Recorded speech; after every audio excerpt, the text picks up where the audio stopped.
My name is Vida. My name is Angelo. And today we're going to teach you about the wonderful world of bees. Bees originally came from ancient wasps, gradually transitioning from a carnivorous diet to a diet of nectar and pollen. This occurrence developed when predatory wasps started feeding its young on pollen collected from other insects. Over time, wasps developed adaptations for collecting pollen, like special hairs and mouth parts. Speaking of mouth parts and the things that go in them, we have apples, almonds, blueberries, cherries, and pumpkins. What do these all have in common? Bees.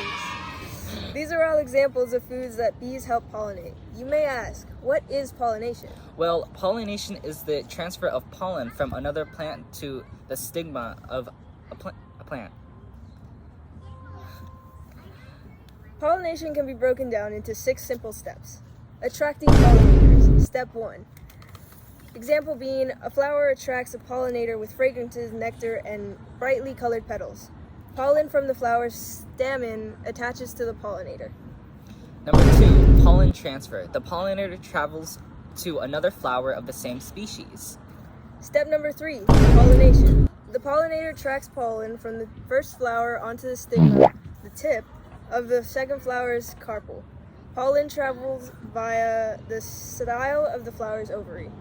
Number 4, fruit growth. After receiving pollen, a fruit or seed pod begins to grow from the ovary of the flower. Many of the flower parts wilt and fall off as the fruit or the seed pod grows. Step number 5, seed dispersal. The seed pod or fruit develops. Once the fruit is ripe, the plant must disperse its seeds. At this point, some plants rely on another animal, separate from the pollinator, to help with the seed dispersal. After the animal eats the fruit, it travels away from the parent plant and deposits the seeds in its seed. However, many plants do not rely on animals for seed dispersal. Alternative methods for seed dispersal utilize forces such as wind, water, and gravity. Number 6, germination and growth.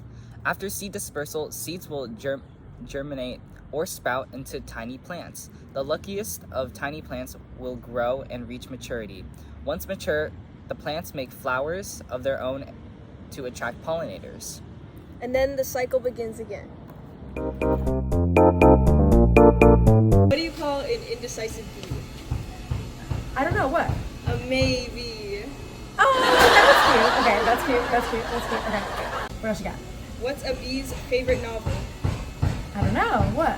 The Great Gatsby. Oh, that's cute. What is small, black, and yellow and drops things? What? A fumblebee.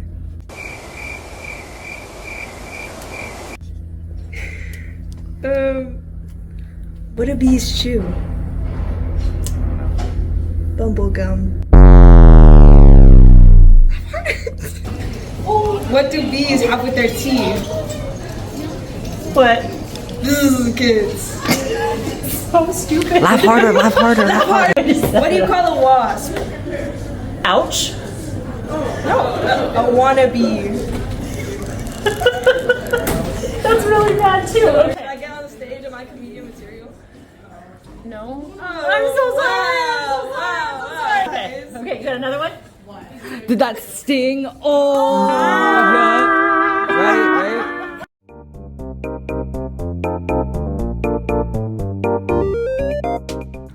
The U.S. Fish and Wildlife Service says that pollinator health is of great importance to the well-being of U.S. agriculture, food security, and national overall economy.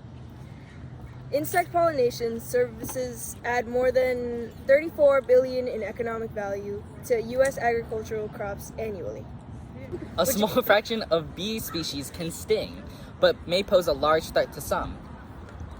This is from people's immune systems, antibodies binding to allergens in the bee venom, causing individuals to swell in the area in which they were stung in. Bee pollen is used in numerous medicinal forms: capsules, powders, pills, and tablets.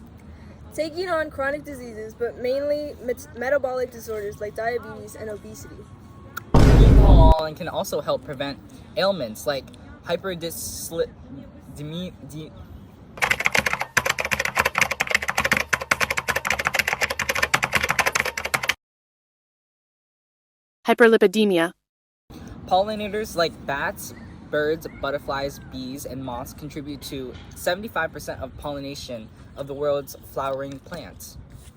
Not only that, but 35% of the world's food crops depend on pollinators.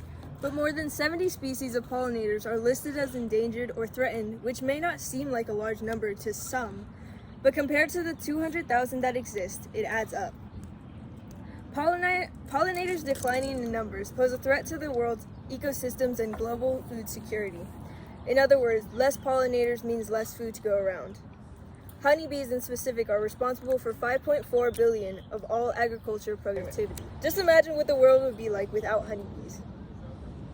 In the study, Overview of Bee Pollination and its Economic Value for Crop Production, it states that bee pollination improves the quality of fruits, nuts, and oils. While there aren't many negative environmental impacts, there are quality life changes. Bees nesting in inconvenient areas like chimneys, inside walls, and causing damage to structures of buildings. So what can we do to help bees? Well, there are many ideas, like growing native plants that provide nectar and pollen, Choosing a variety that bloom at different times of the year, and avoiding pesticide use like herbicides, fungicides. You can also support organic and sustainable farming. by buying organic or sustainably farmed produce to reduce demand for pesticide-intensive agriculture, And support local farmer markets and that practice bee-friendly methods. And then we can create nesting space for bees, like leaving bare patches of soil or installing bee hotels. we could also educate and advocate our fellow peers. Like teaching everyone about the importance of pollinators. Yup. We're keeping that in. Ladies and gentlemen,